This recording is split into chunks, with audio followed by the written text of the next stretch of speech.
ಇವತ್ತು ದೇಶಾದ್ಯಂತ ಶ್ರೀರಾಮನವಮಿ ಸಂಭ್ರಮ ಮನೆ ಮಾಡಿದೆ. ಅದರಲ್ಲೂ ಅಯೋಧ್ಯೆಯಂತೂ ರಾಮನವಮಿ ಸಂಭ್ರಮದಲ್ಲಿ ಮಿಂದೆದ್ದಿದೆ. ಅಯೋಧ್ಯೆಯಲ್ಲಿ ಶ್ರೀರಾಮಲಲ್ಲ ಪ್ರಾಣ ಪ್ರತಿಷ್ಠಾಪನೆ ಆದ ನಂತರ ಬಂದಿರುವಂತಹ ಮೊದಲ ಶ್ರೀರಾಮನವಮಿ ಇದು. ಟಿವಿ9ನಲ್ಲಿ ನೀವು ಅಯೋಧ್ಯೆಯ ರಾಮನವಮಿ ಸಂಭ್ರಮವನ್ನು ಕಣ್ತುಂಬ್ಕೋಬಹುದು. ಮುಂಜಾನೆಯಿಂದಲೇ ಭಕ್ತ ಸಾಗರ ಇಲ್ಲಿಗೆ ಹರಿದು ಬರ್ತಾ ಇದೆ. ಬಾಲರಾಮನ ದರ್ಶನ ಪಡೆದು ಪುನೀತರಾಗ್ತಾ ಇದ್ದಾರೆ ಭಕ್ತರು. ಮಧ್ಯಾಹ್ನ 12:30ಕ್ಕೆ ಬಾಲರಾಮನಿಗೆ ಸೂರ್ಯ ರಶ್ಮಿ ಕೂಡ ಸ್ಪರ್ಶ ಮಾಡುತ್ತೆ. ಸೊ ಈ ಒಂದು ಕೌತುಕವನ್ನು ನೋಡೋದಕ್ಕೆ ಸಾಕಷ್ಟು ಜನ ಈಗ ಅಲ್ಲಿ ತುದಿಗಾಲಲ್ಲಿ ನಿಂತಿದ್ದಾರೆ. ದೇಶದ ಮೂಲೆ ಮೂಲೆಗಳಿಂದಲೂ ಕೂಡ ಅಪಾರ ಸಂಖ್ಯೆಯಲ್ಲಿ, ಲಕ್ಷಾಂತರ ಸಂಖ್ಯೆಯಲ್ಲಿ ಭಕ್ತ ಸಮೂಹ ಶ್ರೀರಾಮಲಲ್ಲನ ದರ್ಶನ ಪಡೆಯೋದಕ್ಕೆ ಬರ್ತಾ ಇದೆ. ನಾವು ಪ್ರತಿನಿಧಿ ಅಯೋಧ್ಯೆಯಲ್ಲಿ ಹೇಗಿದೆ ಸಂಭ್ರಮ ಅನ್ನುವಂಥದ್ರ ಬಗ್ಗೆ ಅಲ್ಲಿಂದ ಒಂದು ಪ್ರಸ್ತುತ ಚಿತ್ರಣವನ್ನು ತೋರಿಸಿದ್ದಾರೆ. ನಾವು ಪ್ರತಿನಿಧಿ ಹರೀಶ್ ಬನ್ನಿ ನೋಡಿ. ಅಯೋಧ್ಯೆಯಲ್ಲಿ ಇಂದು ರಾಮನವಮಿಯ ಸಂಭ್ರಮ.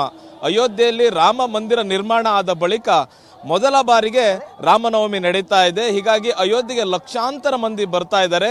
ನಾನೀಗ ಶ್ರೀರಾಮ ಕಾರಿಡಾರ್ ಬಳಿ ಇದ್ದೇನೆ. ಶ್ರೀರಾಮ ಕಾರಿಡಾರ್ ಇದು ರಾಮ ಮಂದಿರ. ಜಗದೀಶ್ ಚಿಯಾ ಬೆಳೆದು ಕ್ವಿಂಟಾಲ್ಗೆ 30,000 ಆದಾಯ ಗಳಿಸ್ತಿದ್ದಾರೆ. ನೀವು ಕೂಡ ಅವರಿಂದ ಕಲಿಬೇಕಾ? ಅವ್ರ ಜೊತೆ ವಿಡಿಯೋ ಕಾಲ್ನಲ್ಲಿ ಮಾತಾಡಬೇಕಾ? ಈಗಲೇ ಫ್ರೀಡಮ್ ಆ್ಯಪ್ ಡೌನ್ಲೋಡ್ ಮಾಡಿ. ಸಂಪರ್ಕ ಕಲ್ಪಿಸುವಂತಹ ರಸ್ತೆ. ಲಕ್ಷಾಂತರ ಜನರು ಇವತ್ತು ರಾಮ ಭಕ್ತರು ರಾಮನವಮಿಯ ದಿವಸದಂದು ಶ್ರೀರಾಮಲಲ್ಲ ದರ್ಶನಕ್ಕೆ ತೆರಳುತ್ತಾ ಇದ್ದಾರೆ. ಸುಮಾರು ಇವತ್ತು 25 ಲಕ್ಷಕ್ಕೂ ಹೆಚ್ಚು ಭಕ್ತರು ಅಯೋಧ್ಯೆಗೆ ಬಂದು ಶ್ರೀರಾಮಲಲ್ಲ ದರ್ಶನವನ್ನ ಪಡಿತಾರೆ ಅನ್ನುವಂತಹ ಅಂದಾಜಿದೆ. ಮುಖ್ಯವಾಗಿ ನೋಡಬಹುದು ಶ್ರೀರಾಮ ಕಾರಿಡಾರ್ನ ದ್ವಾರವನ್ನು ಹೇಗೆ ಹೂವಿನಿಂದ ಅಲಂಕೃತ ಮಾಡಲಾಗಿದೆ ಅನ್ನುವಂತಹದ್ದು. ಸುಮಾರು 45ಕ್ಕೂ ಹೆಚ್ಚು ಟನ್ ಹೂವನ್ನು ಬಳಸಿ ಇವತ್ತು ಇಡೀ ಅಯೋಧ್ಯೆಯನ್ನ ಸಿಂಗಾರ ಮಾಡಲಾಗಿದೆ. ರಾಮ ಮಂದಿರವನ್ನು ಕೂಡ ಅದೇ ರೀತಿಯಾಗಿ ಸಿಂಗಾರ ಮಾಡಲಾಗಿದೆ. ಸಾಕಷ್ಟು ಮಂದಿ ಭಕ್ತರು ಹರಿದು ಬರ್ತಾ ಇದ್ದಾರೆ ನೋಡಬಹುದು. ಸುಮಾರು ಇವತ್ತು 25 ಲಕ್ಷಕ್ಕೂ ಹೆಚ್ಚು ರಾಮ ಭಕ್ತರು ಇವತ್ತು ಅಯೋಧ್ಯೆಗೆ ಬರುವಂತಹ ನಿರೀಕ್ಷೆ ಇದೆ. ಹಾಗಾಗಿ ಬೆಳಿಗ್ಗೆ 3:30ರಿಂದಲೇ ರಾಮ ಲಲ್ಲ ದರ್ಶನಕ್ಕೆ ಅವಕಾಶವನ್ನು ಮಾಡಿಕೊಡಲಾಗಿದೆ. ನಿರಂತರವಾಗಿ ದರ್ಶನ ವ್ಯವಸ್ಥೆಯನ್ನು ಕಲ್ಪಿಸಲಾಗಿದೆ. ರಾತ್ರಿ ಸುಮಾರು 11 ಗಂಟೆವರೆಗೂ ಕೂಡ ರಾಮಲಲ್ಲ ದರ್ಶನಕ್ಕೆ ಅವಕಾಶ ಇರುತ್ತೆ. ನಿರಂತರವಾಗಿ 20 ಗಂಟೆಗಳ ದರ್ಶನಕ್ಕೆ ಅವಕಾಶವನ್ನ ವಿಶೇಷವಾಗಿ ಮಾಡಿಕೊಡಲಾಗಿದೆ. ಅದರ ಜೊತೆಗೆ ವಿಶೇಷವಾಗಿ ದರ್ಶನ ಏನಿತ್ತು ವಿಐಪಿ ದರ್ಶನಕ್ಕೆ ಪಾಸ್ ಏನು ಕೊಡಲಾಗ್ತಿತ್ತು ಅವೆಲ್ಲವನ್ನು ಕೂಡ ರದ್ದು ಮಾಡಲಾಗಿದೆ. ಯಾಕೆಂದ್ರೆ ಎಲ್ಲರೂ ಕೂಡ ಸಾಮಾನ್ಯ ರೀತಿಯಲ್ಲಿ ಇವತ್ತು ದರ್ಶನವನ್ನ ಮಾಡಬೇಕು ಅನ್ನುವಂತಹ ನಿಟ್ಟಿನಲ್ಲಿ ವ್ಯವಸ್ಥೆಯನ್ನ ಮಾಡಲಾಗಿದೆ. ನಮ್ಮ ಜೊತೆ ಇದ್ದಾರೆ ಕನ್ನಡಿಗರು, ಕರ್ನಾಟಕದಿಂದ ಬಂದಿದ್ದಾರೆ.